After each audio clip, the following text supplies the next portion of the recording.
Hello students, welcome to Easy Learning with Suvida. Hello students, 10ാം ക്ലാസ്സിൻ്റെ social സയൻസിൻ്റെ ഹിസ്റ്ററിയിൽ first ചാപ്റ്ററാണ് മാനവികത, ഇംഗ്ലീഷിൽ ഹ്യൂമനിസം. ഇതിൽ മലയാളം മീഡിയംകാർക്കുള്ള മാനവികത ഈ ചാപ്റ്ററിൻ്റെ ആശയമാണ്, അല്ലെങ്കിൽ നോട്ട്സാണ് നമ്മൾ ഈ ഒരു വീഡിയോയിൽ ചർച്ച ചെയ്യുന്നത്. അപ്പോൾ ക്വസ്റ്റ്യൻസ് ഉണ്ടാവും, ആ ക്വസ്റ്റ്യൻസിൻ്റെ ആൻസേഴ്സ് അതുപോലെ മീനിങ് എല്ലാം നമ്മളിതിൽ നോക്കും. രണ്ട് പാർട്ടായിട്ടായിരിക്കും ഈ വീഡിയോ ഉണ്ടാവുക. അപ്പോൾ കുറച്ച് ലെങ്തി ആയിട്ടുള്ള ചാപ്റ്ററാണ്, സോ 2 പാർട്ടായിട്ടായിരിക്കും ഈ ഒരു വീഡിയോ ഉണ്ടാവുക. അപ്പോൾ ഇംഗ്ലീഷ് മീഡിയംകാർ വിഷമിക്കേണ്ട, ഈ ഒരു വീഡിയോ കണ്ടെന്ന് വെച്ച് നിങ്ങൾക്ക് ഉപകാരം മാത്രമേ ഉണ്ടാവുകയുള്ളൂ. കാരണം നിങ്ങൾക്ക് ആ മീനിങ് മനസ്സിലാക്കാൻ പറ്റും. സോ ഇംഗ്ലീഷ് മീഡിയംകാരും സ്കിപ്പ് ചെയ്യാണ്ട് വീഡിയോ അവസാനം വരെ കാണുക. അപ്പോൾ ഇതിൽ ക്വസ്റ്റ്യൻ്റെ ആൻസേഴ്സും ഒക്കെ ഉൾപ്പെടുത്തിയിട്ടുണ്ട്. ഇനി ഇംഗ്ലീഷ് മീഡിയംകാർക്ക് ഇതിൻ്റെ ഇംഗ്ലീഷ് ക്ലാസ് വേണമെങ്കിൽ തീർച്ചയായും കമൻറ്റ് ചെയ്ത് കഴിഞ്ഞാൽ തീർച്ചയായും വീഡിയോ അപ്ലോഡ് ചെയ്യുന്നതാണ്. ഇതിപ്പോൾ മലയാളം മീഡിയംകാർ കമൻറ്റ് ചെയ്തതിൻ്റെ റിക്വസ്റ്റഡ് ആയിട്ടുള്ള ഒരു വീഡിയോ ആണ് ഈ വീഡിയോ. സോ സ്കിപ്പ് ചെയ്യാണ്ട് അവസാനം വരെ കാണുക. കാരണം നിങ്ങൾക്ക് വേണ്ടിയിട്ട് വളരെ എഫേർട്ട് ഇട്ടിട്ടാണ് ഓരോ വീഡിയോയും അപ്ലോഡ് ചെയ്യുന്നത്. കാരണം നമുക്ക് ഒരു റിസോഴ്സസും അവൈലബിൾ അല്ല. നിങ്ങൾക്കറിയാം, നിങ്ങളുടെ ടെക്സ്റ്റ് ബുക്കൊക്കെ പുതിയ ടെക്സ്റ്റ് ബുക്കാണ്. അതുകൊണ്ട് എല്ലാ യൂട്യൂബേഴ്സും നിങ്ങൾക്ക് വേണ്ടിയിട്ടാണ് കഷ്ടപ്പെട്ട് ക്ലാസ്സുകളൊക്കെ എടുക്കുന്നത്. അപ്പോൾ നിങ്ങൾക്ക് ഉപകാരപ്പെടുന്ന വീഡിയോസ് എല്ലാം സബ്സ്ക്രൈബ് ചെയ്യണമെന്നൊന്നുമില്ല. നിങ്ങൾക്ക് ഉപകാരപ്പെടുന്ന ക്ലാസ്സുകളാണെങ്കിൽ തീർച്ചയായും ആ ഒരു ചാനൽ സബ്സ്ക്രൈബ് ചെയ്ത് നിങ്ങളുടെ ഫ്രണ്ട്സിനൊക്കെ ഷെയർ ചെയ്ത് കൊടുത്ത് അവരുടെ ചാനൽസിനൊക്കെ കുറച്ചൊരു സപ്പോർട്ട് കൊടുക്കുക. എങ്കിലാണ് നിങ്ങൾക്ക് വേണ്ടിയിട്ട് വീഡിയോ അപ്ലോഡ് ചെയ്യാൻ അവർക്കൊരു പ്രചോദനമാകുന്നത്. സോ നിങ്ങൾക്ക് ഉപകാരപ്പെടുന്ന എല്ലാ വീഡിയോസും എല്ലാ ചാനൽസും നിങ്ങൾ എന്ത് ചെയ്യുക, സബ്സ്ക്രൈബ് ചെയ്ത് വെക്കുക. അപ്പോൾ നിങ്ങൾക്ക് നോട്ടിഫിക്കേഷൻ കിട്ടും ഒരു വീഡിയോ അപ്ലോഡ് ചെയ്യുമ്പോൾ. അപ്പോൾ അതുപോലെ തന്നെ ഈ ഒരു വീഡിയോ നിങ്ങൾക്ക് ഉപകാരപ്പെട്ടെങ്കിൽ തീർച്ചയായും ഫ്രണ്ട്സിനൊക്കെ ഷെയർ ചെയ്ത് കൊടുക്കുക. അതുപോലെ തന്നെ കമൻറ്റും ലൈക്കും ഒക്കെ രേഖപ്പെടുത്താൻ മറക്കരുത്. ഓക്കെ, അപ്പോൾ നമുക്ക് വീഡിയോയിലേക്ക് പോകാം. അപ്പോൾ എന്താണ് മാനവികത? മാനവികത എന്നത് യൂറോപ്പിൽ 14ാം നൂറ്റാണ്ടിൽ ഉദയം കൊണ്ടിട്ടുള്ള ഒരു ശാഖയാണ്. അപ്പോൾ മാനുഷിക മൂല്യങ്ങൾക്ക് പ്രാധാന്യം നൽകിക്കൊണ്ടുള്ള ഒരു ശാഖയാണ് മാനവികത എന്ന് പറയുന്നത്. അപ്പോൾ മാനുഷിക മൂല്യങ്ങൾ നമുക്കറിയാം, സത്യം, ധർമ്മം, കരുണ, ദയ, സ്നേഹം, ഇതൊക്കെയാണ് മാനവികതയെ അടിസ്ഥാനമാക്കി പറയാറുള്ളത്. അപ്പോൾ ഈ കാര്യങ്ങളൊക്കെയാണ് മാനവികതയിൽ വരിക, അല്ലെങ്കിൽ മാനുഷിക മൂല്യങ്ങൾ എന്ന് പറയുന്നത്. അപ്പോൾ ആ ഒരു കാര്യത്തെ അടിസ്ഥാനമാക്കിയാണ് ഈ ഒരു ശാഖ വളർന്നു വന്നിട്ടുള്ളത്. അപ്പോൾ അത് ഓരോ രാജ്യങ്ങളിൽ എങ്ങനെയാണ് പ്രതിധ്വനിച്ചത്, അതിൻ്റെ പരിണിത ഫലങ്ങൾ, ഇതൊക്കെയാണ് ഈ ഒരു ചാപ്റ്റർ ഡിസ്കസ് ചെയ്യുന്നത്. അപ്പോൾ നമുക്ക് ചാപ്റ്ററിലേക്ക് പോകാം. അപ്പോൾ ചാപ്റ്ററിൽ ആദ്യം തന്നെ ഇവിടെ ഒരു കോട്ട് കൊടുത്തിട്ടുണ്ട്. അറിവിൻ്റെ നിരാസം നന്മയുടെ നിരാസം തന്നെയാണ്. നന്മയുടെ ജ്വാലയാൽ പ്രകാശിതമാക്കപ്പെട്ട ബുദ്ധിക്ക് ആ ജ്വാലയെ സ്നേഹിക്കാതിരിക്കാനാവില്ല. സ്നേഹം അറിവിൻ്റെ മാത്രം സന്തതിയാണ്. യുക്തിചിന്ത ശരിയായ ഇച്ഛയുടെ മാർഗദർശിയും. നമ്മെ മോക്ഷത്തിലേക്ക് നയിക്കുന്നതും യുക്തി തന്നെ. അപ്പോൾ ഇത് വായിക്കുമ്പോൾ നമുക്കൊന്നും മനസ്സിലായില്ല, പക്ഷെ ഒന്നും കൂടെ വായിച്ച് നോക്കിക്കേ. അറിവിൻ്റെ നിരാസം നന്മയുടെ നിരാസം തന്നെയാണ്. അറിവിനെ നിരസിക്കുക അല്ലെങ്കിൽ അറിവിനെ ഉപേക്ഷിക്കുക, തള്ളിക്കളയുക എന്നത് നന്മയെ നിരസിക്കുന്നത് പോലെയാണ്, നന്മയെ തള്ളിക്കളയുന്നത് പോലെയാണ്. അപ്പോൾ അറിവും നന്മയും ഒന്നാണെന്നാണ് പറഞ്ഞിട്ടുള്ളത്. നന്മയുടെ ജ്വാലയാൽ പ്രകാശിതമാക്കപ്പെട്ട ബുദ്ധിക്ക് ആ ജ്വാലയെ സ്നേഹിക്കാതിരിക്കാനാവില്ല. നമ്മൾ ഓൾറെഡി പറഞ്ഞിട്ടുണ്ട് അവിടെ എന്താണ്, അറിവും നന്മയും ഒന്നാണെന്ന്. അപ്പോൾ ഇവിടെ നന്മ എന്ന് ഉദ്ദേശിക്കുന്നത്, നന്മയുടെ ജ്വാലയാൽ പ്രകാശിതമാക്കപ്പെട്ട ബുദ്ധി എന്നത് ഉദ്ദേശിക്കുന്നത് അറിവിൻ്റെ ജ്വാലയാൽ പ്രകാശിതമാക്കപ്പെട്ട ബുദ്ധിക്ക് ആ ജ്വാലയെ, ഏത് ജ്വാലയെയാണ്, നന്മയുടെ ജ്വാലയെ സ്നേഹിക്കാതിരിക്കാൻ ആവില്ല. അതായത് അറിവ് തന്നെയാണ് നന്മ. അപ്പോൾ അറിവ് കൊണ്ടാണ് നമ്മുടെ ബുദ്ധി പ്രകാശിതമാക്കപ്പെടുന്നത്. അതുകൊണ്ട് തന്നെ നമുക്ക് അറിവിനെ സ്നേഹിക്കപ്പെടാതിരിക്കാൻ ആവില്ല, അല്ലെങ്കിൽ അറിവിനെ സ്നേഹിക്കാതിരിക്കാൻ ആവില്ല. സ്നേഹം അറിവിൻ്റെ മാത്രം സന്തതിയാണ്. ഈ ബുദ്ധി എന്ന് പറയുന്നത് എന്താണ്, അല്ലെങ്കിൽ സ്നേഹം എന്ന് പറയുന്നത് എന്താണ്, അറിവിൻ്റെ സന്തതിയാണ്. ഒരാളെ സ്നേഹിക്കണമെങ്കിൽ തീർച്ചയായും അയാൾക്ക് വേണ്ടത് അറിവാണ്. എന്തൊക്കെയാണ് സ്നേഹത്തിൻ്റെ അടിസ്ഥാന മാനദണ്ഡങ്ങൾ എന്ന് മനസ്സിലാക്കിയ ഒരാൾക്ക് മാത്രമേ സ്നേഹം ഒരാൾക്ക് കൊടുക്കാൻ സാധിക്കുകയുള്ളൂ. അപ്പോൾ സ്നേഹം അറിവിൻ്റെ സന്തതിയാണ്, അറിവിൻ്റെ മാത്രം സന്തതിയാണ്.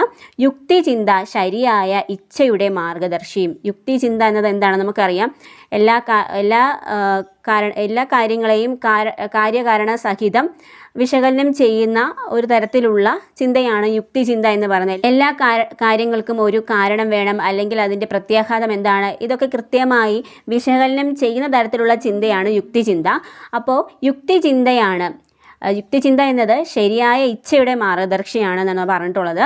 നമ്മെ മോക്ഷത്തിലേക്ക് നയിക്കുന്നതും യുക്തി തന്നെയാണ്. അപ്പോൾ നമുക്കറിയാം ഓരോ മതവും നമ്മളെ പഠിപ്പിക്കുന്നത് പലതരത്തിലുള്ള മോക്ഷത്തെക്കുറിച്ചാണ് അല്ലേ. എല്ലാ മതങ്ങളിലും മോക്ഷപ്രാപ്തിയെ പറയുന്നുണ്ട്. ഈ ലോകം ഇഹലോകവാസം കഴിയുമ്പോൾ നമുക്കൊരു പുതിയൊരു ലോകമുണ്ട്, അതാണ് മുക്തി, അവിടെ പോകണമെങ്കിൽ നമുക്ക് മോക്ഷം ലഭിക്കണം എന്ന് പഠിപ്പിക്കുന്നതാണ് പല മതങ്ങളും. അപ്പോൾ ഇവിടെ യുക്തിയാണ് നമ്മളെ എന്തിലേക്ക് നയിക്കുന്നത്? മോക്ഷത്തിലേക്ക്. അത്തരത്തിലൊരു മോക്ഷം നമുക്ക് ലഭിക്കണമെങ്കിൽ യുക്തിചിന്ത ആവശ്യമാണ് എന്നാണ് പറഞ്ഞിട്ടുള്ളത്. അപ്പോൾ ഈ ഒരു കോട്ടിൻ്റെ അർത്ഥം നിങ്ങൾക്ക് മനസ്സിലായി എന്ന് കരുതുന്നു. അപ്പോൾ ഒന്നുകൂടെ ശരിക്കൊന്ന് വായിച്ച് നോക്കുക. അപ്പോൾ ഇതിനെക്കുറിച്ച് എന്തെങ്കിലും ക്വസ്റ്റ്യൻ നിങ്ങൾക്ക് വന്നാൽ തീർച്ചയായും എഴുതാൻ പറ്റും. അപ്പോൾ ഈ ഒരു കോട്ട് 13-ാം നൂറ്റാണ്ടിൽ ഇംഗ്ലണ്ടിൽ ജീവിച്ചിരുന്ന ശാസ്ത്രചിന്തകനായ റോജർ ബേക്കണിൻ്റെ വാക്കുകളാണ് ഈ നമ്മൾ മുകളിൽ കണ്ടിട്ടുള്ള ആ ഒരു കോട്ട്. യുക്തിചിന്ത, അറിവ്, സ്നേഹം എന്നിവയുടെ പ്രാധാന്യത്തെക്കുറിച്ചാണ് ഇവിടെ പരാമർശിക്കുന്നത്. നമ്മൾ കണ്ടിരുന്നു യുക്തിചിന്തയ്ക്കും അറിവിനും സ്നേഹത്തിനും പരസ്പര ബന്ധമുണ്ടോ, അല്ലെങ്കിൽ അവ എങ്ങനെയാണ് പരസ്പരം ബന്ധിക്കപ്പെടുന്നത്, അവയുടെ പ്രാധാന്യം എന്താണ് എന്നതിനെക്കുറിച്ചാണ് ഈ റോജർ ബേക്കണിൻ്റെ വാക്കുകളിൽ നിന്ന് നമുക്ക് മനസ്സിലാവുന്നത്. അപ്പോൾ റോജർ ബേക്കണിൻ്റെ ചിത്രവും അദ്ദേഹം തന്നെ വരച്ചിട്ടുള്ള ഡയഗ്രങ്ങളുമാണ് ഈ ഒരു ചിത്രത്തിൽ കൊടുത്തിട്ടുള്ളത്. ഇനി ശ്രദ്ധിക്കുക, 14-ാം നൂറ്റാണ്ടോടെ യൂറോപ്പിലെ സാമൂഹിക, സാംസ്കാരിക, സാമ്പത്തിക, രാഷ്ട്രീയ രംഗങ്ങളിൽ ചില മാറ്റങ്ങൾ സംഭവിച്ചു. അതായത് എന്തൊക്കെയാണ് മാറ്റങ്ങൾ സംഭവിക്കുന്നത്? അപ്പോൾ എവിടെയൊക്കെയാണ് മാറ്റങ്ങൾ സംഭവിച്ചത്? യൂറോപ്പിലെ 14-ാം നൂറ്റാണ്ടോട് കൂടിയാണ് ഈ മാറ്റങ്ങൾ വരുന്നത്. നമ്മൾ ഓൾറെഡി ക്ലാസ്സിൽ സ്റ്റാർട്ട് ചെയ്തപ്പോൾ തന്നെ പറഞ്ഞു 14-ാം നൂറ്റാണ്ടിലാണ് മാനവികത എന്ന ആശയം രൂപപ്പെട്ട് വരുന്നത്. അങ്ങനെ സാംസ്കാരിക, സാമ്പത്തിക, സാമൂഹ്യ, രാഷ്ട്രീയ രംഗങ്ങളിൽ 14-ാം നൂറ്റാണ്ടോട് കൂടി യൂറോപ്പിൽ മാറ്റം വരികയാണ്. പ്രാചീന യൂറോപ്പിലെ ഗ്രീക്ക് റോമൻ സംസ്കാരത്തിൻ്റെ സ്വാധീനത്തോടൊപ്പം മധ്യകാലത്ത് നിലനിന്നിരുന്ന ആശയങ്ങളിൽ നിന്നും വഴി പിരിയാനുള്ള പ്രവണതയും ഇക്കാലത്ത് ശക്തപ്പെട്ടു. ഓൾറെഡി അവിടെ നിലനിന്നിരുന്നിട്ടുള്ള ആശയങ്ങളിൽ സാമൂഹ്യപരമായിട്ടുള്ള, രാഷ്ട്രീയപരമായിട്ടുള്ള, സാമ്പത്തികപരമായിട്ടുള്ള, സാംസ്കാരികപരമായിട്ടുള്ള എല്ലാ തരത്തിലുമുള്ള ആശയങ്ങളിൽ നിന്നും പ്രാചീന യൂറോപ്പിൽ മധ്യകാലത്തിൽ നിലനിന്നിരുന്ന ഇത്തരത്തിലുള്ള ആശയങ്ങളിൽ നിന്നും വേർപിരിയാനും അതുപോലെ തന്നെ ഗ്രീക്ക് റോമൻ സംസ്കാരത്തിൻ്റെ സ്വാധീനത്തിൽ നിന്നും വ്യതിചലിക്കാനും ഒരു പ്രവണത ഇക്കാലത്ത് ശക്തപ്പെട്ടു വരികയാണ്. ഓൾറെഡി അവിടെ ഗ്രീക്ക് റോമൻ സംസ്കാരത്തിൻ്റെ സ്വാധീനം ഉണ്ടായിരുന്നു. അതുപോലെ തന്നെ ഇത്തരത്തിലുള്ള പല രംഗങ്ങളിലും പലതരത്തിലുള്ള ആശയങ്ങൾ നിലനിന്നിരുന്നു. ആ ആശയങ്ങളിൽ നിന്നെല്ലാം വഴി പിരിയാനുള്ള ഒരു പ്രവണത ഈ 14-ാം നൂറ്റാണ്ടിൽ പ്രാചീന യൂറോപ്പിൽ കണ്ടുവന്നിരുന്നു. ഇനി ഇവിടെ ഒരു ക്വസ്റ്റ്യൻ ആണ്, 14-ാം നൂറ്റാണ്ടിലെ ഈ മാറ്റങ്ങളുടെ സ്വഭാവ സവിശേഷതകൾ എന്തൊക്കെയായിരുന്നു എന്നാണ് ചോദിച്ചിട്ടുള്ളത്. അപ്പോൾ 14-ാം നൂറ്റാണ്ടിൽ സാമൂഹിക, സാംസ്കാരിക രംഗങ്ങളിലൊക്കെ മാറ്റങ്ങൾ വന്നു നമ്മൾ പറഞ്ഞു. അപ്പോൾ എന്തൊക്കെ മാറ്റങ്ങളാണ് വന്നിട്ടുള്ളത് നമുക്ക് നോക്കാം. ഒന്ന്, മനുഷ്യ കേന്ദ്രീകൃതമായിട്ടുള്ള കാഴ്ചപ്പാട്, മാനവികതയ്ക്ക് മാനവികത രൂപപ്പെടുകയുണ്ടായി. അതായത് മനുഷ്യനാണ് ഒരു സമൂഹത്തിൻ്റെ ഏറ്റവും പ്രധാനപ്പെട്ട കണ്ണി എന്ന ഒരു മനുഷ്യ കേന്ദ്രീകൃതമായിട്ടുള്ള ഒരു കാഴ്ചപ്പാട് വന്നു. അപ്പോൾ മനുഷ്യന് കൂടുതൽ പ്രാധാന്യം ലഭിക്കും. മാനവികത വന്നു കഴിയുമ്പോൾ മനുഷ്യ കേന്ദ്രീകൃതമായിട്ടുള്ള കാഴ്ചപ്പാടാണ് മാനവികത. മാനവികത എന്ന ആശയം വന്നു കഴിയുമ്പോൾ തീർച്ചയായും മനുഷ്യന് അല്ലെങ്കിൽ അവൻ്റെ കാഴ്ചപ്പാടിന്, അവൻ്റെ വികാരങ്ങൾക്കൊക്കെ കൂടുതൽ പ്രാധാന്യം ലഭിക്കും. അപ്പം അങ്ങനെയൊരു സവിശേഷത രൂപപ്പെട്ടു വന്നു. നഗര ജീവിതത്തിൻ്റെ വളർച്ച, ഗ്രാമങ്ങളിൽ നിന്നും ആളുകൾ കുറച്ചുകൂടി നഗരങ്ങളിലേക്ക് തൻ്റെ ജീവിതം മാറ്റി പറിച്ചു നടുകയുണ്ടായി. അങ്ങനെ നഗര ജീവിതത്തിൻ്റെ വളർച്ചയുണ്ടായി. കച്ചവടത്തിൻ്റെ പുരോഗതി ഉണ്ടായി. ദേശരാഷ്ട്രങ്ങളുടെ വളർച്ച, ഓരോ ദേശത്തിൻ്റെയും ദേശരാഷ്ട്രങ്ങളുണ്ട്, അവയുടെ വളർച്ച അല്ലെങ്കിൽ അവയുടെ സ്വാതന്ത്ര്യം. അതുപോലെ തന്നെ വ്യക്തി സ്വാതന്ത്ര്യം. നമുക്കറിയാം മാനുഷിക മൂല്യങ്ങൾക്ക് പ്രാധാന്യം നൽകുമ്പോൾ തീർച്ചയായും അവിടെ വ്യക്തി സ്വാതന്ത്ര്യം, ഓരോ വ്യക്തിക്കും സ്വാതന്ത്ര്യം ഉണ്ടായിരിക്കും. അതുപോലെ തന്നെ യുക്തിചിന്ത എന്താണെന്ന് നമ്മൾ ഓൾറെഡി കണ്ടു. എന്താണ് യുക്തിചിന്ത എന്നത്? ഓരോ കാര്യത്തിനുമുള്ള കാര്യകാരണ സഹിതം അല്ലെങ്കിൽ അതിൻ്റെ പ്രത്യാഘാതം എന്തൊക്കെയാണെന്ന് കൃത്യമായി വീക്ഷിക്കുന്ന ഒരു തരത്തിലുള്ള ചിന്തയാണ് യുക്തിചിന്ത എന്ന് പറയുന്നത്. അത് മതങ്ങൾക്കും മത ആശയങ്ങൾക്കുമൊക്കെ അപ്പുറമാണ് യുക്തിചിന്ത എന്ന് പറയുന്നത്. അതുപോലെ തന്നെ മതേതര മൂല്യങ്ങളുടെ വ്യാപനം, മതത്തിന് അതീതമായിട്ടുള്ള മാനുഷിക മൂല്യങ്ങൾക്ക് പ്രാധാന്യം നൽകി. അതുപോലെ തന്നെ പണാധിഷ്ഠിത സമ്പദ്ഘടന, പണത്തിന് കൂടുതൽ നമുക്കറിയാം കച്ചവടത്തിൻ്റെയൊക്കെ പുരോഗതി തീർച്ചയായും അല്ലെങ്കിൽ നഗരജീവിതത്തിൻ്റെയൊക്കെ വളർച്ച തീർച്ചയായും പണാധിഷ്ഠിതമായിട്ടുള്ള ഒരു സമ്പദ്ഘടന വളരുന്നതിന് കാരണമായിട്ടുണ്ടാകും. അതുപോലെ തന്നെ പ്രാദേശിക ഭാഷകൾക്ക് ലഭിച്ച പ്രാധാന്യം, വ്യക്തി സ്വാതന്ത്ര്യം കൂടുമ്പോൾ തീർച്ചയായും പ്രാദേശിക ഭാഷകൾക്കും അത്തരത്തിലുള്ള സ്വാതന്ത്ര്യം അല്ലെങ്കിൽ വളർച്ച ഉണ്ടാവും. കലാശാസ്ത്ര രംഗങ്ങളിലുണ്ടായ മാറ്റം, കലാരംഗത്തും ശാസ്ത്രരംഗത്തും ഒക്കെ പുരോഗതി ഉണ്ടാകുന്നതിന് കാരണമായി. ഇത്രയും കാര്യങ്ങളാണ് 14-ാം നൂറ്റാണ്ടിൽ യൂറോപ്പിലുണ്ടായ മാറ്റങ്ങൾ. ഇനി നമ്മൾ ഇത്രയും നേരം നോക്കി വന്നത് മാനവികതയെക്കുറിച്ചാണ് അല്ലേ. നമ്മുടെ ചാപ്റ്ററിൻ്റെ പേര് തന്നെ മാനവികത എന്നതാണ്. അപ്പം മാനവികത എന്താണ്? മതപരമായ ആശയങ്ങളെക്കാൾ മനുഷ്യജീവിതത്തിൻ്റെ പ്രാധാന്യത്തിന് ഊന്നൽ നൽകുന്ന ചിന്താരീതിയാണ് മാനവികത. വളരെ ഇമ്പോർട്ടൻ്റ് ആണ്. നിങ്ങൾ ഇതുപോലെ തന്നെ പഠിച്ചു വെക്കുക. മാനവികത എന്താണെന്ന് തീർച്ചയായും ചോദിക്കും. മതപരമായ ആശയങ്ങളെക്കാൾ, അതുവരെ ഓരോ മതത്തിൻ്റെയും ആശയങ്ങളിൽ ജീവിച്ചിരുന്ന മനുഷ്യൻ ആ മതപരമായ ആശയങ്ങളെക്കാൾ മനുഷ്യ ജീവിതത്തിൻ്റെ പ്രാധാന്യത്തിൽ അല്ലെങ്കിൽ മാനുഷിക മൂല്യങ്ങൾക്ക് പ്രാധാന്യം നൽകിക്കൊണ്ട് ചിന്തിക്കുന്ന രീതിയാണ് മാനവികത എന്ന് പറയുന്നത്. അപ്പോൾ ഓരോ മതത്തിൻ്റെയും ആശയങ്ങളെക്കാൾ, അവർ പിന്തുടർന്ന് വന്ന ആ മൂല്യങ്ങളെക്കാൾ മനുഷ്യ ജീവിതത്തിന് പ്രാധാന്യം നൽകുന്ന ചിന്താരീതിയാണ് മാനവികത. വളരെ ഇമ്പോർട്ടൻ്റ് ആണ്. അപ്പോൾ മാനവികതയിൽ മനുഷ്യനാണ് മാനുഷിക മൂല്യങ്ങൾക്കാണ് പ്രാധാന്യം നൽകുന്നത്. മാനവികതയെ വായിക്കുമ്പോൾ അതിനോട് ചേർത്ത് വായിക്കേണ്ട ഒരു ശാഖയാണ് നവോത്ഥാനം എന്ന് പറയുന്നത്. ഇംഗ്ലീഷിൽ റിനൈൻസൻസ് എന്ന് പറയും. റിനൈൻസൻസ് എന്ന വാക്കിന് മലയാളത്തിൽ നവോത്ഥാനം എന്നാണ് അർത്ഥം. പുനർജനി എന്നൊക്കെയാണ് അർത്ഥം. അതായത് നവം എന്നാൽ പുതിയത് എന്നർത്ഥം, ഉത്ഥാനം എന്നാൽ ഉയർന്നു വരിക എന്നർത്ഥം. അപ്പോൾ റിനൈൻസൻസ് അഥവാ നവോത്ഥാനം എന്നത് പുതിയതായി ജനിക്കുക, പുതിയതായി രൂപപ്പെടുക എന്നതാണ്. 14-ാം നൂറ്റാണ്ടോടുകൂടി പ്രാചീന ഗ്രൈക്കോ റോമൻ സംസ്കാരങ്ങൾക്കുണ്ടായ പുനർജനി എന്നാണ് ഇതുകൊണ്ട് അർത്ഥമാക്കുന്നത്. നമ്മൾ ഓൾറെഡി പറഞ്ഞു 14-ാം നൂറ്റാണ്ടിൽ യൂറോപ്പിൽ പലതരത്തിലുള്ള മാറ്റങ്ങൾ ഉണ്ടായി എന്ന് പറയുന്നു. അപ്പോൾ അതുപോലെ തന്നെ പ്രാചീന ഗ്രീക്ക് റോമൻ സംസ്കാരങ്ങളിലുണ്ടായ 14-ാം നൂറ്റാണ്ടോടുകൂടി തന്നെ പ്രാചീനമായിട്ടുള്ള ഗ്രീക്ക് റോമൻ സംസ്കാരങ്ങളിലുണ്ടായ പുനർജനി അഥവാ പുതിയ രൂപപ്പെടലാണ് റിനൈൻസൻസ് അഥവാ നവോത്ഥാനം എന്ന് പറയുന്നത്. ഇതും വളരെ ഇമ്പോർട്ടൻ്റ് ആണ്. ഇറ്റലിയിൽ ആവിർഭവിച്ച ഈ മാറ്റങ്ങൾക്ക് ചരിത്രകാരൻ നവോത്ഥാനം അഥവാ റിനൈൻസൻസ് എന്ന് പേര് നൽകി. ഇറ്റലിയിലാണ് നവോത്ഥാനം ഉയർന്നു വരുന്നത്. അപ്പോൾ ഇതിന് റിനൈൻസൻസ് അഥവാ നവോത്ഥാനം എന്ന് ചരിത്രകാരന്മാർ പേര് നൽകിയുണ്ടായി. മധ്യകാലത്തെ ഫ്യൂഡൽ വ്യവസ്ഥയിൽ നിന്നും ആധുനിക കാലഘട്ടത്തിലേക്കുള്ള മാറ്റത്തിൻ്റെ കാലമായി നവോത്ഥാനം ചരിത്രത്തിൽ ഇടം നേടി.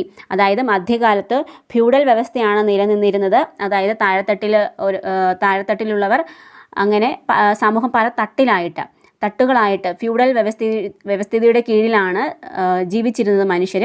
അപ്പോൾ ആ ഒരു ഫ്യൂഡൽ വ്യവസ്ഥിതിയിൽ നിങ്ങൾക്കറിയാം, ഫ്യൂഡൽ വ്യവസ്ഥിതിയെക്കുറിച്ച് നിങ്ങൾ പഠിച്ചിട്ടുള്ളതാണ് ചെറിയ ക്ലാസ്സുകളിലൊക്കെ. അപ്പോൾ ആ ഒരു ഫ്യൂഡൽ വ്യവസ്ഥിതിയിൽ നിന്നും ജനങ്ങൾ അത്രത്തോളം കഷ്ടപ്പാടുകളും ദുരിതങ്ങളും ഒക്കെ അനുഭവിച്ചതാണ് ഫ്യൂഡൽ വ്യവസ്ഥിതിയിൽ, നികുതിയായും പലതരത്തിലുള്ള പ്രശ്നങ്ങളൊക്കെ ആയിട്ട്. അപ്പോൾ ആ ഒരു ഫ്യൂഡൽ വ്യവസ്ഥിതിയിൽ നിന്നും ആധുനിക കാലഘട്ടത്തിലേക്കുള്ള മാറ്റത്തിൻ്റെ കാലമായിട്ട് നവോത്ഥാനം ചരിത്രത്തിൽ ഇടം നേടുകയാണ്. അപ്പോൾ ഫ്യൂഡൽ വ്യവസ്ഥിതിയിൽ ഉണ്ടായ മാറ്റമാണ്, ആധുനിക കാലഘട്ടത്തിലേക്കുള്ള മാറ്റത്തെയാണ് നവോത്ഥാനം എന്നതുകൊണ്ട് അർത്ഥമാക്കുന്നത്. അപ്പോൾ ഇറ്റലിയിലാണ് ആദ്യമായി നവോത്ഥാനം ആരംഭിച്ചത്. അത് ഓർത്തു വെക്കുക. നവോത്ഥാനം ആവിർഭവിച്ചത് ഇറ്റലിയിലാണ്. ഇറ്റലിയിലെ ചരിത്രകാരന്മാരാണ് ഇതിന് നവോത്ഥാനം അഥവാ റിനൈൻസൻസ് എന്ന് പേര് നൽകുന്നത്. അപ്പോൾ ഇനി 2 ഭൂപടങ്ങളുണ്ട്. ഈ ഭൂപടങ്ങളെ നിരീക്ഷിച്ചിട്ട് മധ്യകാലത്തിൽ ഇറ്റലിയിൽ നിലനിന്നിരുന്ന നഗരങ്ങളെ അടയാളപ്പെടുത്താനാണ് പറഞ്ഞിട്ടുള്ളത്. അപ്പോൾ നമുക്ക് ഈ ഭൂപടങ്ങൾ കൃത്യമായി നിരീക്ഷിക്കുക. ഈ 2 ഭൂപടങ്ങളും കൃത്യമായി നിരീക്ഷിച്ചതിന് ശേഷം ഇറ്റലിയിൽ മധ്യകാലത്ത് നിലനിന്നിട്ടുണ്ടായിരുന്ന നഗരങ്ങളെ അടയാളപ്പെടുത്താനാണ് പറഞ്ഞിട്ടുള്ളത്. അപ്പോൾ നമുക്ക് നോക്കാം മധ്യകാല ഇറ്റലിയിൽ നിലനിന്നിട്ടുണ്ടായിരുന്ന നഗരങ്ങൾ ഏതൊക്കെയാണെന്ന്. Okay, Venice, Milan, Parma, Rome, Genoa, Bologna, Pisa, Florence, Naples എന്നിവയാണ് മധ്യകാല ഇറ്റലിയിൽ നിലനിന്നിരുന്ന നഗരങ്ങൾ. ബുക്ക് കീപ്പിംഗ് എന്നത് എന്താണെന്ന് നോക്കാം. കാരണം ബുക്ക് കീപ്പിങ്ങിനെ കുറിച്ച് ഇനി ഒരു ക്വസ്റ്റ്യനിൽ പറയുന്നുണ്ട്. അപ്പോൾ നമുക്ക് ബുക്ക് കീപ്പിംഗ് എന്താണെന്ന് അറിയണം. ഒരു സ്ഥാപനത്തിൻ്റെ വരവും ചെലവും ദൈനംദിന അടിസ്ഥാനത്തിൽ ക്രമമായി രേഖപ്പെടുത്തുന്നതിനെയാണ് ബുക്ക് കീപ്പിംഗ് എന്ന് പറയുന്നത്. അക്കൗണ്ടിങ്ങിൻ്റെ ആദ്യ നടപടിയാണ് ബുക്ക് കീപ്പിംഗ്. അതായത് ഏതൊരു സ്ഥാപനവും അവിടെ വരവും ചെലവും ഉണ്ടാകും. അത് ദിനം പ്രതി, അതായത് ഓരോ ദിവസവും കൃത്യമായി ചെലവിത്ര വരവിത്ര എന്ന് കൃത്യമായി രേഖപ്പെടുത്തുന്നതിനെയാണ് ബുക്ക് കീപ്പിംഗ് എന്ന് പറയുന്നത്. ഇത് അക്കൗണ്ടിങ്ങിൻ്റെ ആദ്യ നടപടി എന്ന രീതിയിലാണ് ഒരു സ്ഥാപനത്തിൽ ബുക്ക് കീപ്പിംഗ് നടത്തുന്നത്. ഓക്കെ, അപ്പോൾ നമുക്ക് ബുക്ക് കീപ്പിംഗ് എന്താണെന്ന് അറിഞ്ഞാലാണ് ഇനിയുള്ളൊരു ക്വസ്റ്റ്യനിൽ ബുക്ക് കീപ്പിങ്ങിനെ പറ്റി ഒരു ക്വസ്റ്റ്യൻ വരുന്നുണ്ട്. ഇറ്റലിയിലെ നഗരങ്ങൾ യൂറോപ്പിലെ മറ്റ് നഗരങ്ങളിൽ നിന്നും വ്യത്യസ്തമാകാനുള്ള കാരണങ്ങൾ എന്തെല്ലാം? നമുക്കറിയാം, യൂറോപ്പിലെ മറ്റ് നഗരങ്ങളെ അപേക്ഷിച്ച് ഇറ്റലിയിലെ നഗരങ്ങൾ കൂടുതൽ വ്യത്യസ്തമായിരുന്നു. അപ്പോൾ അതിനുള്ള കാരണങ്ങൾ അല്ലെങ്കിൽ ഘടകങ്ങൾ എന്തൊക്കെയാണെന്നാണ് ചോദിച്ചിട്ടുള്ളത്. ഒന്നാമത്തെ കാരണം, അവ കൂടുതൽ സ്വതന്ത്രവും സമ്പന്നവും ഊർജ്ജസ്വലവുമായിരുന്നു. അതായത് യൂറോപ്പിലെ മറ്റ് നഗരങ്ങളെ അപേക്ഷിച്ച് ഇറ്റലിയിലെ നഗരങ്ങൾ കൂടുതൽ സ്വതന്ത്രമായിരുന്നു, സമ്പന്നമായിരുന്നു, അതുപോലെ ഊർജ്ജസ്വലമായിരുന്നു. അവ സ്വന്തം നിലയ്ക്ക് കാര്യങ്ങൾ ചെയ്തിരുന്നു, വളരെ ദ്രുതഗതിയിൽ ചെയ്തിരുന്നു, വളരെ പെട്ടെന്ന് തന്നെ സമ്പന്നരാകുകയും ചെയ്തിരുന്നു. രണ്ടാമത്തെ പോയിന്റ്, ഇവിടങ്ങളിലെ വ്യാപാരികൾ ബാങ്കിങ്, ഇൻഷുറൻസ് എന്നീ മേഖലകളെക്കുറിച്ച് അറിവുള്ളവരായിരുന്നു. നമ്മൾ മുൻപേ തന്നെ കണ്ടിരുന്ന ഒരു പോയിന്റിൽ ഇറ്റലിയിൽ വ്യാപാര മേഖല വളരെ പെട്ടെന്ന് തന്നെ വളരുകയുണ്ടായി, കുതിച്ച് പൊങ്ങുകയുണ്ടായി. അപ്പോൾ അതിൻ്റെ ഫലമായി വ്യാപാരികൾ വളരെ അറിവുള്ളവരായിരുന്നു എല്ലാ മേഖലകളെക്കുറിച്ച്. അതായത് വ്യാപാരത്തിൻ്റെ എല്ലാ മേഖലകളെക്കുറിച്ചും അറിവുള്ളവരായിരുന്നു. പോരാത്തതിന് അവർക്ക് ബാങ്കിങ്ങിനെക്കുറിച്ചും ഇൻഷുറൻസിനെക്കുറിച്ച് വരെയും ധാരണ അല്ലെങ്കിൽ അറിവ് ഉണ്ടായിരുന്നു. അടുത്ത പോയിന്റ് നമ്മൾ മുൻപേ തന്നെ കണ്ടു, ബുക്ക് കീപ്പിംഗ് എന്തായിരുന്നെന്ന്. ബുക്ക് കീപ്പിംഗ് പോലെയുള്ള വാണിജ്യ സാങ്കേതിക വിദ്യകളിൽ കാര്യക്ഷമത കൈവരിച്ചവരും അക്കൂട്ടത്തിലുണ്ടായിരുന്നു. അതായത് ഈ വ്യാപാരികളിൽ തന്നെ ബുക്ക് കീപ്പിംഗ് പോലെയുള്ള ആധുനിക സാങ്കേതിക വിദ്യകൾ അല്ലെങ്കിൽ വാണിജ്യ സാങ്കേതിക വിദ്യകളിൽ കാര്യക്ഷമത ഉണ്ടായിരുന്ന വ്യാപാരികളും ഇക്കൂട്ടത്തിലുണ്ടായിരുന്നു.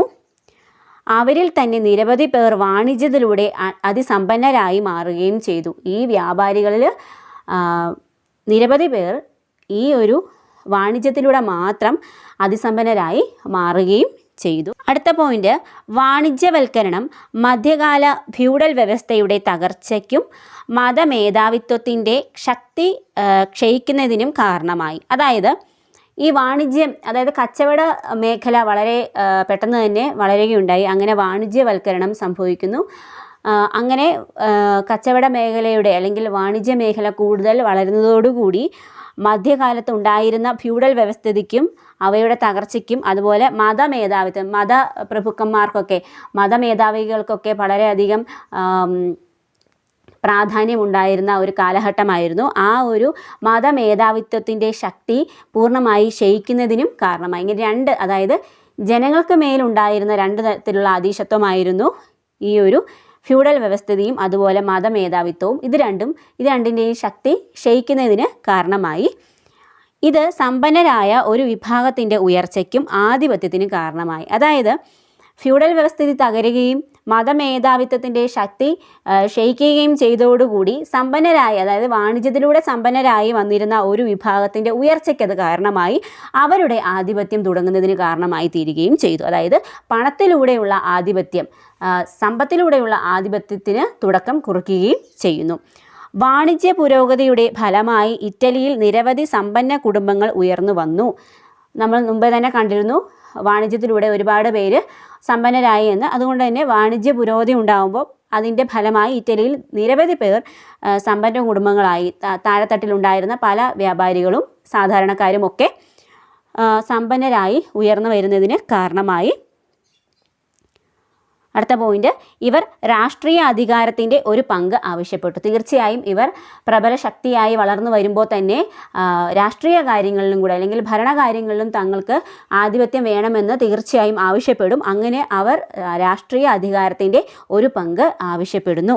അപ്പോൾ ഇത്രയും പോയിൻറ്റ്സാണ് യൂറോപ്പിലെ മറ്റ് നഗരങ്ങളിൽ നിന്നും ഇറ്റലിയിലെ നഗരങ്ങളെ വ്യത്യസ്തമാക്കാനുള്ള കാരണങ്ങൾ അല്ലെങ്കിൽ ഘടകങ്ങൾ. തീർച്ചയായും ഇത് വളരെ ഇമ്പോർട്ടൻ്റ് ആയിട്ടുള്ള പോയിൻറ്റ്സാണ്. തീർച്ചയായും ഇത് മനസ്സിലാക്കി പഠിക്കുക, ബൈഹാർട്ട് ചെയ്യാണ്ടിരിക്കുക, മനസ്സിലാക്കി മാത്രം പഠിക്കുക. നിങ്ങളുടെ സ്വന്തം ലാംഗ്വേജിൽ, നിങ്ങളുടെ സ്വന്തം ഭാഷയിൽ ഈ കാര്യങ്ങളൊക്കെ, ഈ ആശയങ്ങളൊക്കെ എഴുതാൻ തീർച്ചയായും ശ്രമിക്കുക. സോഷ്യൽ സയൻസിന് അങ്ങനെ ഒരു പ്രത്യേകതയുണ്ട്. ആ പോയിൻറ്റ്സ് നമുക്ക് ബൈഹാർട്ട് ചെയ്യുന്നതിന് ഒരു പരിധിയുണ്ട്. കുറേ അധികം പാഠഭാഗങ്ങൾ, കുറേ അധികം കാര്യങ്ങൾ പഠിക്കാനുണ്ട്. അതുകൊണ്ട് തീർച്ചയായും ഓരോ ഭാഗത്തിൻ്റെയും ഓരോ പാഠഭാഗത്തിൻ്റെയും ആശയങ്ങൾ മനസ്സിലാക്കി നിങ്ങളുടേതായിട്ടുള്ള പോയിൻറ്റ്സിൽ അതിനെ മാറ്റി എഴുതി നിങ്ങൾ അങ്ങനെ മനസ്സിലാക്കി പഠിക്കാൻ ശ്രമിക്കുക. പരീക്ഷയ്ക്ക് നിങ്ങളുടേതായിട്ടുള്ള ആശയം എഴുതിയാൽ മതിയാവും. അല്ലാണ്ട് ബൈഹാർട്ട് ചെയ്ത് ഒരിക്കലും സോഷ്യൽ സയൻസ് പഠിക്കാതിരിക്കുക. ഈ പോയിൻറ്റ്സൊക്കെ കൃത്യമാക്കി മനസ്സിലാക്കി പോവുക. ഓക്കെ, അപ്പോൾ നമ്മൾ ഓൾറെഡി പറഞ്ഞു, വാണിജ്യവൽക്കരണത്തിലൂടെ അല്ലെങ്കിൽ വാണിജ്യ പ്രക്രിയയിലൂടെ വളർന്നു വന്ന ധാരാളം കുടുംബങ്ങളുണ്ടായിരുന്നു, സാമ്പത്തികപരമായി വളർന്നു വന്ന ധാരാളം കുടുംബങ്ങളുണ്ടായിരുന്നു അക്കാലത്തെ നഗരങ്ങളിൽ എന്ന് പറഞ്ഞു. അപ്പോൾ ഇവിടുത്തെ ക്വസ്റ്റ്യൻ എന്നത് ഇത്തരത്തിൽ വളർന്നു വന്ന അല്ലെങ്കിൽ ഉയർന്നു വന്ന കുടുംബങ്ങൾ ഏതൊക്കെയാണ്, അവർ വളർന്നു വന്ന നഗരങ്ങൾ ഏതൊക്കെയാണെന്നാണ് ചാർട്ട് ചെയ്തിട്ടുള്ളത്. നമുക്ക് നോക്കാം. ഇറ്റാലിയൻ കുടുംബങ്ങൾ വളർന്നു വന്ന നഗരങ്ങൾ. അപ്പോൾ ഫസ്റ്റത്തെ കുടുംബം എന്ന് പറയുന്നത് മെഡിച്ചിയാണ്. ഇത് വളർന്നു വന്ന നഗരം ഫ്ലോറൻസ് ആണ്. രണ്ടാമത്തെ കുടുംബം സ്ഫോസയാണ്, നഗരം Milan. Farnese Parma, Orsini Naples, Visconti Milan. അപ്പോൾ ഇത്രയുമാണ് ഇറ്റലിയിലെ വാണിജ്യവൽക്കരണത്തിലൂടെ അതിസമ്പന്നരായി വളർന്നു വന്ന കുടുംബങ്ങളും അവ വളർന്നു വന്ന നഗരങ്ങളും. അപ്പോൾ ഇതും കൃത്യമായി മനസ്സിലാക്കി വെക്കുക. ഇനി ഈ പാഠഭാഗത്തിലെ വളരെ ഇമ്പോർട്ടൻ്റ് ആയിട്ടുള്ള ഒരു ഭാഗമാണ് കുരിശ് യുദ്ധങ്ങൾ. അപ്പോൾ ഇത് കൃത്യമായിട്ട് മനസ്സിലാക്കി വെക്കുക.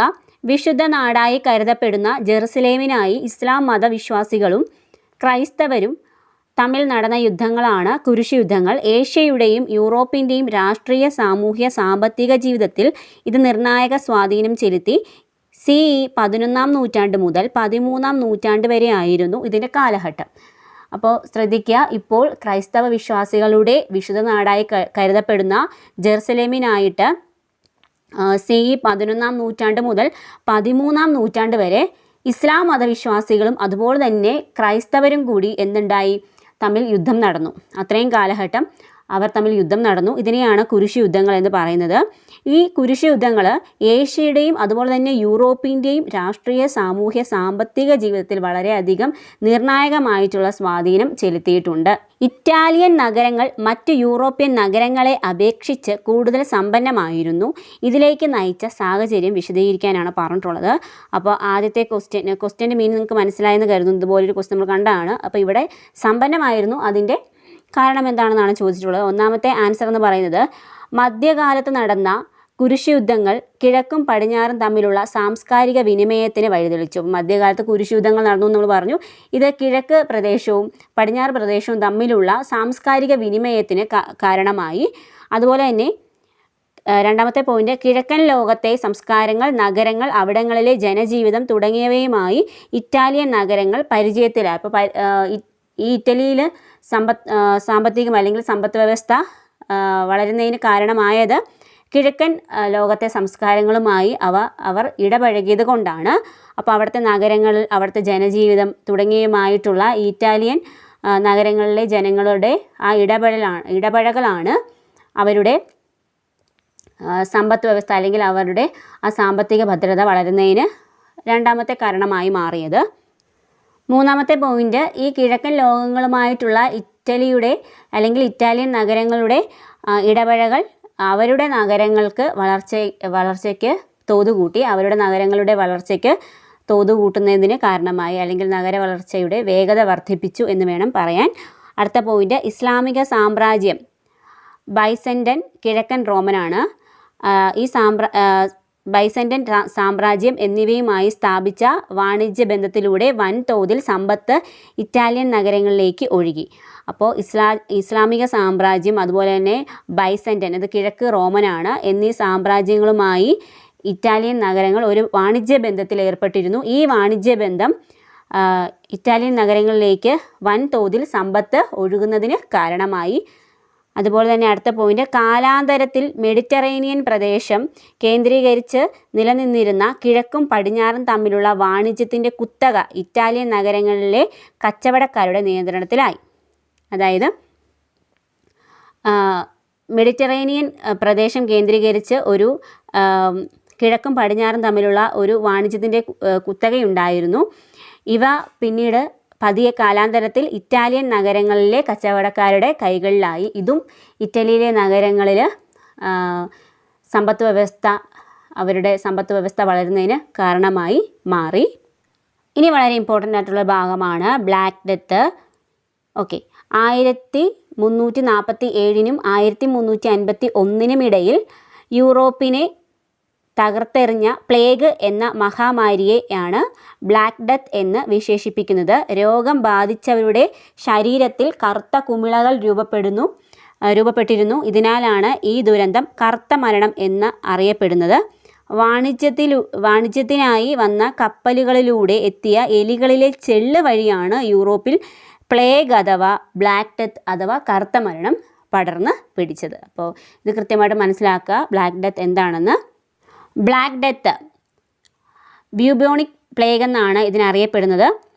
അപ്പോൾ ബ്ലൂബോണിക് പ്ലേഗ് എന്നറിയപ്പെടുന്ന മഹാമാരി ഇറ്റാലിയൻ നഗരങ്ങളെ സാരമായി ബാധിച്ചു. ഈ ദുരന്തത്തിൽ വൻതോതിൽ ജനങ്ങൾ മരണപ്പെട്ടത് തൊഴിലാളികളുടെ ലഭ്യതയിൽ കുറവുണ്ടാക്കി. അപ്പോൾ നിരവധി മനുഷ്യർ, ഇതിനൊന്നും വാക്സിനേഷനൊന്നും ഉണ്ടായിരുന്നില്ല കാലത്ത്. അപ്പോൾ നിരവധി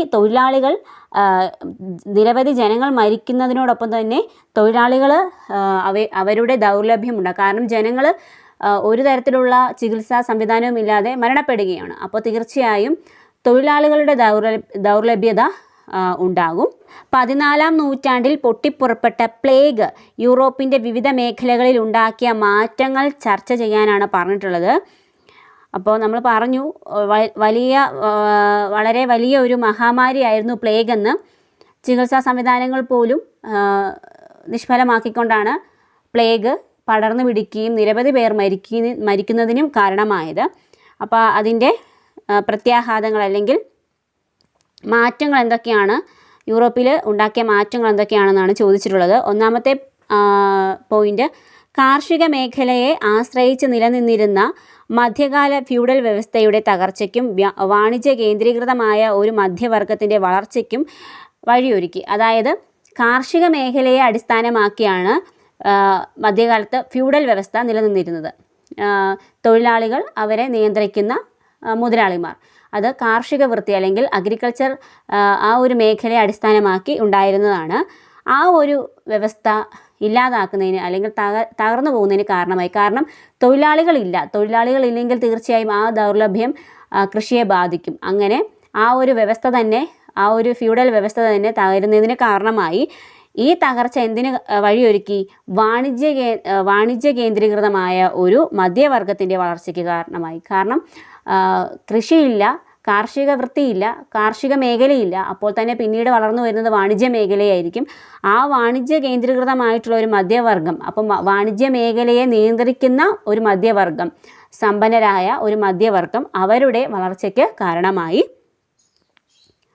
രണ്ടാമത്തെ ഒരു പ്രത്യാഘാതം എന്നത്, നിലവിലുണ്ടായിരുന്ന മരുന്നുകൾ പ്ലേഗിനെ ചെറുക്കുന്നതിൽ പരാജയപ്പെട്ടപ്പോൾ ജനം പ്രാചീന ഗ്രീസിലെയും റോമിലെയും വൈദ്യശാസ്ത്രത്തെക്കുറിച്ച് കൂടുതൽ പഠിക്കാൻ തുടങ്ങി. അപ്പോൾ അവിടെ ഉണ്ടായിരുന്ന പ്ലേഗിനെ ചെറുക്കാൻ പലതരത്തിലുള്ള ചികിത്സാ സംവിധാനങ്ങളും ഉപയോഗിച്ചെങ്കിലും അവ കൊണ്ടൊന്നും പ്ലേഗിനെ തടഞ്ഞു നിർത്താൻ പറ്റിയില്ല. അവയൊക്കെ നിഷ്ഫലമാക്കിക്കൊണ്ട് ഒരുപാട് പേർ മരിക്കുന്നതിന് കാരണമായി. അപ്പോൾ ജനങ്ങൾ എന്ത് ചെയ്തു? പ്രാചീന ഗ്രീസിലെയും റോമിലെയും ഒക്കെ വൈദ്യശാസ്ത്രത്തെക്കുറിച്ച് കൂടുതൽ പഠിക്കാൻ തുടങ്ങി. പ്ലേഗിൻ്റെ ഭീകരത മനുഷ്യനെ ജീവിതത്തിൻ്റെ നൈമിഷികതയെയും അനിശ്ചിതത്വത്തെയും കുറിച്ച് ചിന്തിക്കാനും സുഖങ്ങളെക്കുറിച്ച് അന്വേഷിക്കാനും തങ്ങളെക്കുറിച്ച് തന്നെ ചിന്തിക്കാനും പ്രേരിപ്പിച്ചു. ഇത് മാനവികതയിലേക്ക്, അതായത് ഹ്യൂമനിസത്തിന് വഴി തുറന്നു. അപ്പോൾ നമ്മൾ നേരത്തെ തന്നെ പറഞ്ഞു, മാനുഷിക മൂല്യങ്ങൾക്ക് പ്രാധാന്യം കൊടുക്കുന്ന ശാഖയാണെന്ത്? ഹ്യൂമനിസം. അപ്പോൾ ഈ പ്ലേഗിനെ തുടർന്ന് ആ ഒരു ഭീകരതയിൽ ധാരാളം മനുഷ്യർ മരിക്കുകയൊക്കെ ചെയ്തപ്പോൾ ജനങ്ങൾക്ക് മനസ്സിലായി ജീവിതം എന്ന് പറയുന്നത് വളരെ നൈമിഷികമാണ്, വളരെ നൈമിഷികമാണ്. കണ്ണടച്ച് തുറക്കുന്ന സമയം കൊണ്ട് നഷ്ടപ്പെടാവുന്ന ഒന്നാണ് മനുഷ്യൻ്റെ ജീവനും ജീവിതമൊക്കെ തന്നെയെന്ന്. അപ്പോൾ അവർ കുറച്ചുകൂടി ആ ഒരു നൈമിഷികതയെ മനസ്സിലാക്കി, ജീവിതം ഇത്രയേ ഉള്ളൂ, ജീവൻ ഇത്രയേ ഉള്ളൂ എന്ന് മനസ്സിലാക്കി, മനുഷ്യ ജീവൻ എന്ന് പറയുന്ന അല്ലെങ്കിൽ ജീവിതം എന്ന് പറയുന്ന അതിൻ്റെ അനിശ്ചിതത്വത്തെക്കുറിച്ച് മനസ്സിലാക്കി, അങ്ങനെ മനുഷ്യൻ തന്നെ സ്വയം മനസ്സിലാക്കാൻ തുടങ്ങി. ആ ഒരു ചിന്തയാണ് എന്തിലേക്ക് വഴിതെളിച്ചത്? ഹ്യൂമനിസത്തിലേക്ക് വഴിതെളിച്ചത്. എങ്കിൽ മാത്രമാണ് ഈ മനുഷ്യജീവിതം ഇത്രയേ ഉള്ളൂ, മനുഷ്യൻ്റെ ജീവൻ ഇത്രയേ ഉള്ളൂ എന്ന് മനസ്സിലാക്കിയാൽ മാത്രമാണ് സ്വയം മനുഷ്യനൊരു ആത്മവിശ്വാസം തോന്നുകയുള്ളൂ, സ്നേഹം തോന്നുകയുള്ളൂ, സഹജീവികളോട് സ്നേഹം തോന്നുകയുള്ളൂ. അങ്ങനെ തോന്നിയതിൻ്റെ പശ്ചാത്തലത്തിൽ ഉടലെടുത്ത ഒരു ശാഖയാണ് മാനവികത, അതായത് ഹ്യൂമനിസം.